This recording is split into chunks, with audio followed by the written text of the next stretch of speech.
সাবধান হয়ে যান, এই অন্নপূর্ণা ভান্ডারের ফর্ম প্রচুর মানুষের রিজেক্ট হয়েছে। এই ফর্মে এমন দুটি গুরুত্বপূর্ণ পয়েন্ট উল্লেখ করে দিয়েছে, সেখানে একটু মিস্টেক হলেই এই ফর্মটা তো রিজেক্ট হচ্ছে, সাথে সাথে সেই ব্যক্তি যদি অন্য কোনো সরকারি প্রকল্পের সুযোগ সুবিধা পায় সেগুলো থেকেও তাদেরকে বঞ্চিত করে দেওয়া হচ্ছে। কোন দুটি গুরুত্বপূর্ণ পয়েন্টের কথা বলছি একটু ভালো করে বুঝবেন। এই যে দেখতে পাচ্ছেন, এটা হচ্ছে অন্নপূর্ণা ভান্ডার যোজনার ফর্ম, এটা হচ্ছে 1 নম্বর পাতা। একেবারে চলে আসবেন 10 নম্বর পাতায়, যেখানে হচ্ছে ভুলটা হচ্ছে। এই যে দেখুন, এটা হচ্ছে 10 নম্বর পাতা। 10 নম্বর পাতায় একটা বিষয় উল্লেখ করা রয়েছে এখানে, আপনি কি কোনো সরকারি প্রকল্পে সুবিধা ডিবিটির মাধ্যমে পাচ্ছেন। এটা কার কথা উল্লেখ করা হয়েছে, যে হচ্ছে বাড়ির প্রধান, ঠিক আছে, বাড়ির প্রধান হিসেবে যার নামটা আপনারা উল্লেখ করছেন তার কথাটা কিন্তু এখানে বলা হয়েছে যে সে কোন রকম সরকারি প্রকল্পের সুবিধা কি ডিবিটির মাধ্যমে পাচ্ছে। যদি সে পেয়ে থাকে তাহলে পরিবারের প্রধানের কাছে হ্যাঁ করবেন, আর যদি সে না পেয়ে থাকে কোন রকম সুবিধা তাহলে না করবেন। এইবার দেখুন, যদি এখানে সে কোন রকম সুবিধা পায়, সেটা কৃষক বন্ধু হতে পারে বা যে কোনো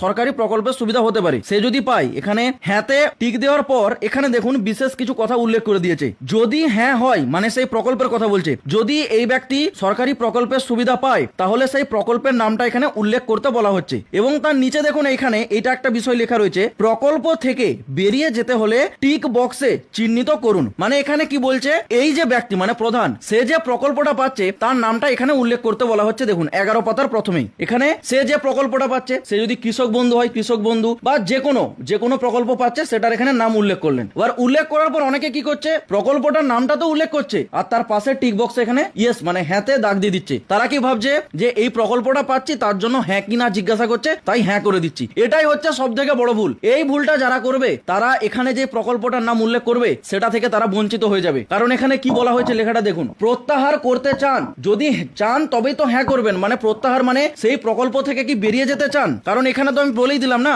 প্রকল্প থেকে বেরিয়ে যেতে হলে টিক বক্সে চিহ্নিত করুন। এবার আপনারা কি করছেন, পরিবারের যে প্রধান সে যদি কৃষক বন্ধু বা কিছু পায় তার নাম উল্লেখ করে এখানে হ্যাঁ করে দিচ্ছেন।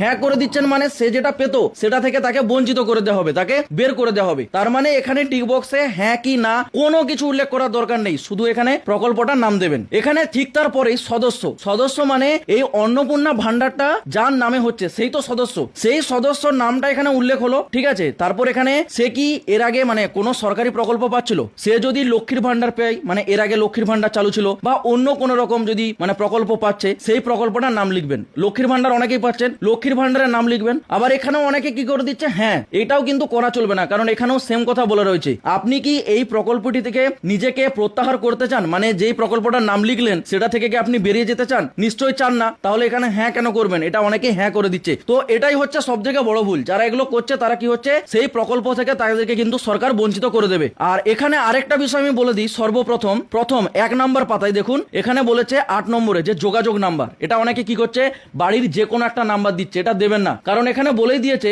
বিশেষত পরিবারের প্রধানের আধার নাম্বারের সাথে যুক্ত মোবাইল নাম্বার, মানে যে বাড়ির প্রধান এখানে যাকে বাড়ির হেড হিসেবে নামটা লিখছেন তার যে নাম্বারটা তার যদি আধার কার্ডের সাথে যেটা যুক্ত রয়েছে সেই বিশেষ নাম্বারটা এখানে দেবেন, বাড়ির যে কোনো নাম্বার কিন্তু দেবেন না, কারণ এখানে ফর্মে স্পষ্ট বলা রয়েছে। তো এই তিনটে বিষয় একটু ভালো করে গুরুত্ব দেবেন, তাহলে দেখবেন ভবিষ্যতে কোনো জায়গায় কোথাও কিছু সমস্যায় পড়বেন।